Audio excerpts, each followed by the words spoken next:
You are tuned in to On Air with Chris Shanafelt. Welcome back On Air with Chris Shanafelt. Don't forget you can now catch the podcast on iTunes as well as other platforms such as blogtalkradio.com and YouTube. Just search On Air with Chris Shanafelt this evening as we continue our 2019 NFL Draft Prospect interview series. We welcome onto the show linebacker out of Ole Miss, Detric being Dukes. Detric, really do appreciate you taking some time this evening. How's everything going? Everything's going great. How you doing? Doing well, and you've made a lot of stops throughout your journey. For those who aren't familiar with you or your game, you were a four-star prospect coming out of Tucker High School in Tucker, Georgia. You then spent a year, your redshirt year, at the University of Georgia. You're highly recruited. You then went the JUCO route, Iowa Western, before landing and spending the last few years at Ole Miss. Can you believe that this college journey, at least, is now coming to an end, and here you are now trying to make this your everyday job, football, that is? Right. Yeah, I've been on the journey. I felt like I can't be going through all this for no reason, so I'm just trying to see it to the end and follow my dreams and chase my dreams as far as I can and take it as far as I can take it. Absolutely, and you were ranked one of the top middle linebackers coming out of high school. Again, a four-star recruit out of Tucker High School. Can you just talk about what that recruitment process was like for you coming out of high school, and how the University of Georgia won you over, and how being from the state of Georgia, how much of a big deal that was to even if it was just a year, how big of a deal that was to just spend 1 year at the University of Georgia? Okay, so coming out of high school, I was highly recruited. I got most of my offers in my sophomore year.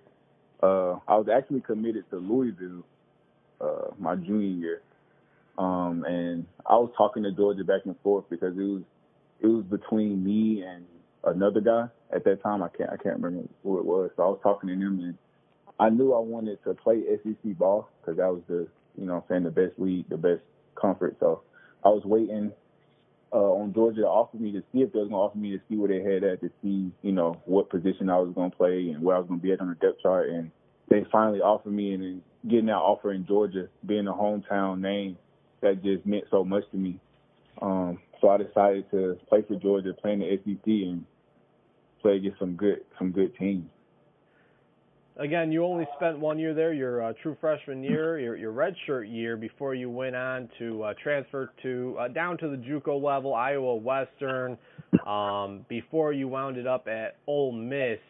Can you talk about that journey to Ole Miss? First, why you decided to transfer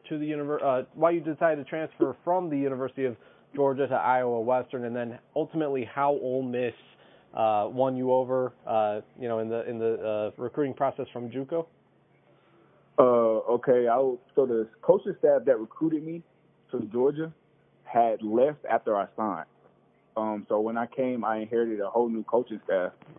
So being that, I didn't think I fit right in the defense, or I didn't think that me and the DC just had a good thing going on. I didn't think we had a good, standing. Mm-hmm. So I decided to transfer, and I wanted to go to another SEC school, but I wasn't allowed to transfer to another SEC school, so I decided to go to JUCO. And going to JUCO was a very humbling experience. I mean, you go from having 10 to 12 cleats to having one cleat, you know what I'm saying, to having – so that was a very humbling experience, and I just worked on my craft and prayed, and I grinded, and I had offers from Middle Tennessee and the University of Buffalo, and I had this class I had to pass in order to get my associate's degree, and I was one class away, and I ended up failing that class, and Middle Tennessee took their offer away. Wow. So I was back home, and I was working. I was mowing lawns every day, and Ole Miss called me, and they said they wanted to offer me a scholarship, and I ended up taking it. I passed my class, and the rest was history. The rest is history, Detric. Here you are now preparing for the 2019 NFL Draft. SEC football, it's been a big deal for you. It's been a big part of your collegiate career. You mentioned it, University of Georgia. You went to the JUCO route. You wanted to get back to playing SEC football, and ultimately you did just that, playing at Ole Miss, playing for the Rebels. What's that atmosphere like week in and week out, going against some of the best teams in the country, some of the top talent in the country, and why did it mean so much to you to play with and against the best of the best? Just being in the same places these athletes, I mean, it's a experience in itself. The reason why I wanted to play SEC ball because I wanted to prove to myself that I could play this game at a high level, and I just wanted to be able to rest that night knowing that I could play this game in the SEC, and I had that in me to prove that.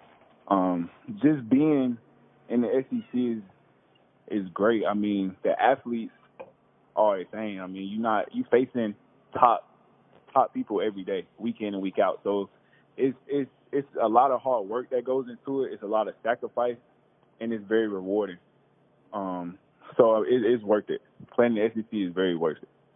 Talk about the athletes in the conference being insane. A couple of your teammates are pretty insane. A couple of your teammates have gone viral with their pre-draft process. A couple wide receivers, A.J. Brown, and of course DK Metcalf, both wide receivers, and they literally look like creative players. I mean, how wide receivers could look like this, could have this form is quite incredible. I mean, when playing at the JUCO level, is there any comparison between the JUCO level and SEC football? And just talk about, playing those guys, A.J. Brown and DK Metcalf, every day in practice. I mean, two guys that may very well go in the first round, certainly within the top 2 rounds of the NFL draft.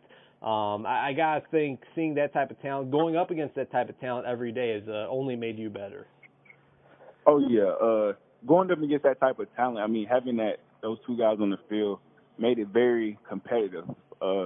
Defense going against offense, it was always live. It was always competitive because you had those 2 guys that can make big plays at any second.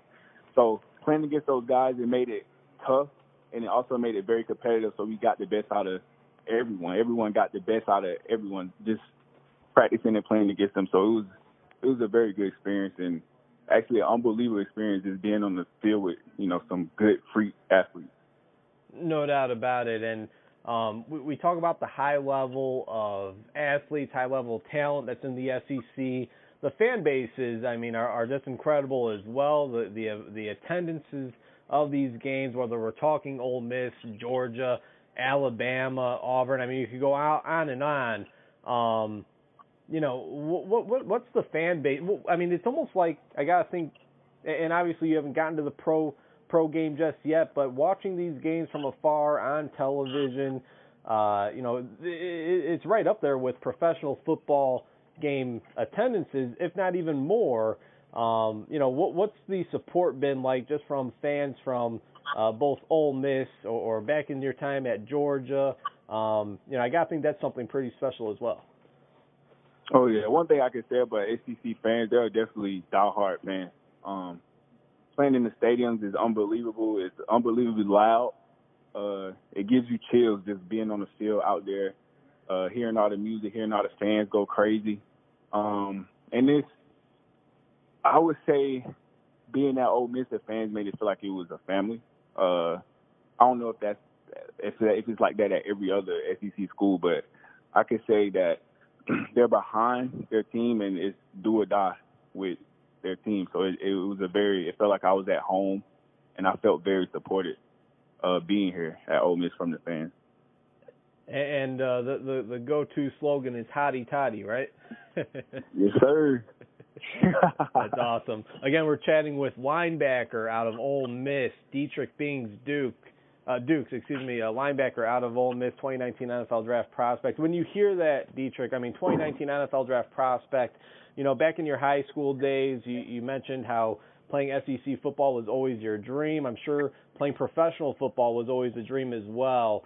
When did it hit you that you had a legit chance at making this dream a reality? Just when I went to JUCO and I was at the lowest at the point that I could be, and to be able to get back not only to get back on the D1 level, but to get back into an SEC school and also play and prove yourself that you could play made me feel like I could do anything. Just having that experience and overcoming that made me feel like I could do anything. Not only I feel like I can make it to the league, I feel like I can get any job I want. I feel like I can get, you know what I'm saying, any girl I want, anything. It just proved to myself that I could do anything I could do if I put my mind to it. So that's when I knew that I had a shot.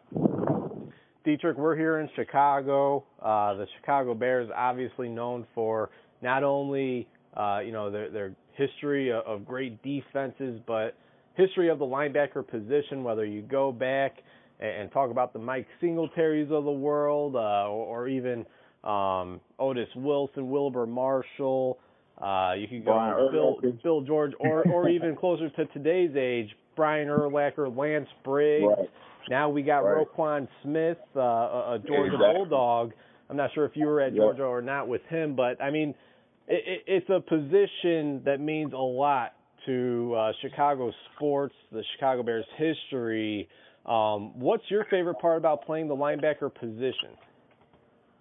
My favorite part about playing linebacker position is just going out there, plugging the holes, striking people, and just playing hard and having control of the defense, leading the defense, and just playing hard. I love hitting people. I love playing fast. I love being physical. So just the aspect of I know I have to hit somebody or, you know what I'm saying, make contact with somebody every play, it just makes me feel good. That's what I like about playing linebacker. That's what I liked about it since I was young, and that's what attracted me to the position. And I mentioned the importance of the position to the city of Chicago, the Chicago Bears organization, the success that they've had finding these stellar linebackers over the years. I'm not sure if you've heard from the Bears. I'm not sure if you've met with the Bears at all throughout this process, Detric. But, for you, what would it be like to walk into an organization with so much tradition at that position? And, how would you feel about playing in the Windy City? I feel great about playing in Windy City. Walking in that position would be surreal, but I'd be I would be up to the talent. It definitely would be a lot, but I'd definitely be up to it. And I'd be eager to learn from the linebackers that's there and go from there. Again, he's Detric Being Dukes, linebacker out of Ole Miss, 2019 NFL Draft prospect. A few more questions before we let you go, Detric. For those who are not familiar with your game, how would you describe it? What type of linebacker are you? And, what are some of your biggest strengths that you bring to the linebacker position? I'm very instinctive. I would describe my game as your old school linebacker, sideline to sideline, plugging holes. That's what I would describe myself as my play type. Very aggressive and instinctive too. Watching some of your highlights, watching some of your film, getting ready for this interview, Detric, you're not afraid to lay the boom, and I feel like that's something you need, especially from your linebacker. And you mentioned you have that old school style of play to your game. But for you, who are some guys, current or former, maybe they're retired pro football players that you like to watch and take bits and pieces of their game and add it onto your own? Right. I love to watch the two young linebackers that play for the Cowboys now. I think they're playing the game at a high level and do it the right way. I love to watch Raekwon. I've been watching Raekwon, since I left Georgia and since I was at Georgia. I love Ray Lewis. I mean, he's like the GOAT. Hey, don't say that in Chicago, man. Do not say that in Chicago. No, I'm just kidding. Brian Urlacher, all of the old school guys. I mean, I love to watch all of them, and I try to take a little bit from their game and add it to mine. Absolutely. So, yeah. Well, you cannot go wrong with any of the guys that you just mentioned, whether it's that young duo in Dallas, Roquan Smith here, Ray Lewis, Urlacher. And again, you said, you have that aggressive, that old school style of play to your game. Although the NFL is probably trying to take some of that away. As a defender, playing the college game and then now looking to play in the NFL, how disappointing is it for you as a defender just to watch how the game's officiated nowadays? There's this helmet-to-helmet penalty, 15-yard penalty, and then they'll go and review it, or they won't review it, but they'll show replays, and it turns out it's not a true helmet-to-helmet, but you're still penalized for it. Does that ever second-guess you as to how you should make a tackle in the moment, or will you always just go with your gut instinct and try to get the offensive player down with the ball any way possible? I think it's very different. I wouldn't say that I'm sad about it or upset about it. I think with everything in life, you always gotta adjust. So in the game, with them trying to protect players, I get it and I understand it. But at the same time, they also taking away the aggressiveness and what makes football. Right. And I also feel like if I'm doing it, if I'm trained the right way and doing the right way in the moment, I should be able to adjust and do it the way that the NFL wants it to be done if I want to play in that league. So I feel like I just have to adjust to it. Final question before we let you go. It's a question I end all of my interviews with, and that is, let's say we have all 32 NFL general managers. They're listening to this very interview. Why should they want the linebacker out of Ole Miss, Detric Bing Dukes, on a part of their organization? They should want me because I'm very hardworking. I'm very loyal. I could take command of the defense, and I'm just a good guy all around. Yeah, that's about it. Detric, I really appreciate you taking some time this evening. It's been a pleasure chatting with you. Congrats on just making it to this point. Like you said, back in high school, your dream was always to play SEC football. You've been there. You've done that. Now you're conquering or trying to conquer the NFL, and certainly wishing you all the best. Actually, one more question before I let you go. It's a very important one. Obviously, what you've done on the field, it's on tape. Can't go back now. Now you're training now to be a track athlete. Can you just tell us where you're training at to be, for your pro day and how everything on that side of things is going? I'm training in Swanee, Georgia, at this place called Vic Sports. It's going pretty well. I've been grinding here for a couple months now after the Tropical Bowl, and I feel like I'm going to shock a lot of people, so I'm excited for Pro Day and to show what I've been working on. And I assume you will be at the Ole Miss Pro Day, am I right? Yes, sir. Awesome. Well, hey, Detric, again, really appreciate your time. Wishing you all the best. Congrats on all the success up to this point, and again, wishing you all the best at that Ole Miss Pro Day. Really wishing you all the best even beyond that. And again, thanks so much for your time. Any final words? Thank you. Thank you for allowing me to come on this show and talk about, my college career and everything. I just appreciate that, and thank you for the opportunity. Hey, man, my pleasure. And, hey, hopefully we could see you lined up here in Chicago with that navy blue and orange, man. Continue that great linebacker tradition. What do you say? Oh, yes, sir. That would be great. Thanks a lot, Detric. Thank you. Hotty toddy.